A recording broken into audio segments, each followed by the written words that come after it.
We are here outside of the gates at City Park in downtown West. Historic in its own right as St. Louis's MLS team gets ready to take the pitch for the very first time at home.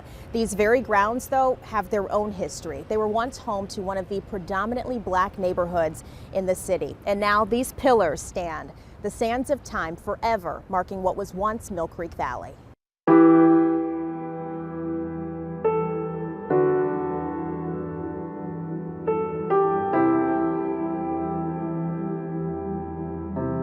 We can't bring it back. This is what happened. Decades have come and gone for Vivian Gibson. It's the past. Yet what remains are memories of the neighborhood she was born into, still loves, and greatly misses. You can see how densely populated it is. This map outside St. Louis's newest soccer stadium, City Park, and this is Bernard Street, I think. So this is my house. Tells the story of Vivian and the many others who called Mill Creek Valley home. Today, we know this area is downtown West and Midtown, but as far back as the 50s, it had already been long established as St. Louis's first predominantly African-American neighborhood. The community, my life, my friends, our churches, our schools, going to baseball games.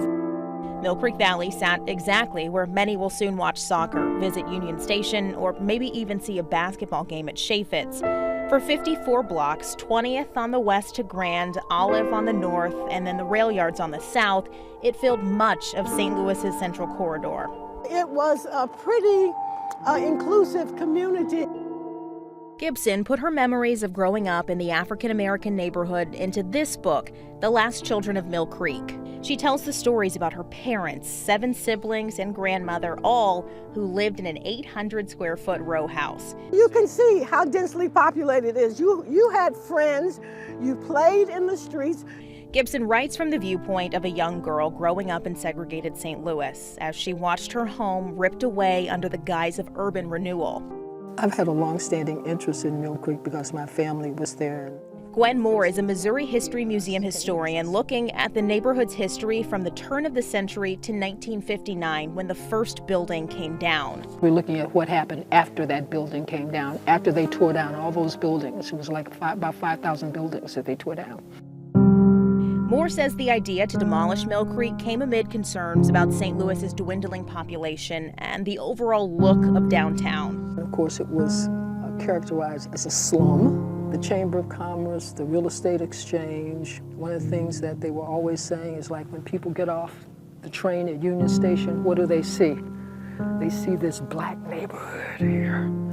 That black neighborhood not only referred to as a slum in area newspapers, but also the city's #1 eyesore. Sure, it did have its issues, as any neighborhood does, but Moore says what's glossed over by history is the fact that Mill Creek Valley was a rich and vibrant community, a place where a notable financial institution was founded. With People's Finance Corporation, it actually became the commercial center of Black St. Louis.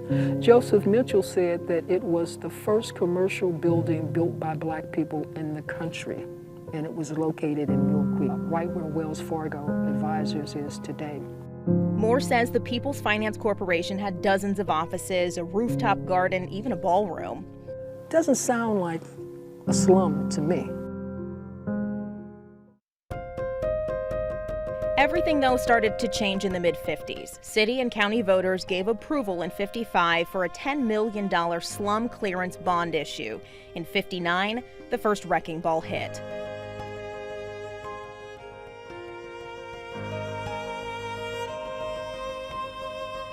So tell me, what was it like when it finally came out that they were going to demolish it, tear it down, bring in the wrecking balls? Well, I was a child. I was only about 10 years old when it all happened, so I can only imagine as an adult looking back. But I think there was a part of us that thought that, okay, this is going to be better. Black people were promised that they would be the first to come back to affordable housing. As you can see here, there is no housing, period, much less affordable housing. The only church left standing today, Berea Church in Midtown. St. Louis University now owns the building, renamed Il Monastero. But for 10 years after the Great Raise, desolation. There was a long period where it was called Hiroshima Flats. It was just devastation, just flat out nothing here. What was so traumatizing for a child who didn't quite understand what was going on, that all of a sudden, what happened to all our friends? I don't know where they are. And that's what happened, that people just started disappearing. St. Louis University eventually acquired 22 acres of the Mill Creek Valley tract. The historically black college, Harris-Stowe State University, expanded, but so did the roadways. The Daniel Boone Expressway, Highway 40, now known as 64, ballooned, eating up more land in Mill Creek. They built the highway, and white people took their jobs from the highway, the cars that they bought, and drove to the suburbs, and the city died. It is a privilege to host this amazing tribute at our soccer stadium. Now, though, 60 years later, that same site is home to this art installation. Mill Creek and its residents are being remembered through Pillars of Valley. 1, 2, 3, Mill Creek! The artwork resembles hourglasses, the sands of time frozen in place. That's why, on February 16, 2023, 64 years to the start of demolition, St. Louis dedicated the monuments. It was like the neighborhood coming together again. So yeah, that was really exciting. And the local artist behind the pillars, Damon Davis, he never even knew Mill Creek Valley existed. When I found out, I wanted to make sure that no more black kids would grow up without knowing about this thriving black community that was in the center of St. Louis. And now for those who do know what's been lost, the future will know what was taken.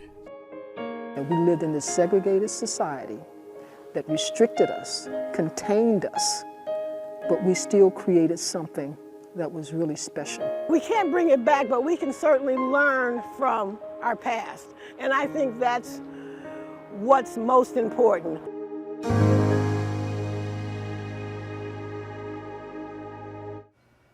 And that was Samantha Jones reporting. While some of the homes in Mill Creek Valley were black-owned, white landlords owned the bulk of them, meaning many black families had no assets and were forced to move, mostly to North St. Louis.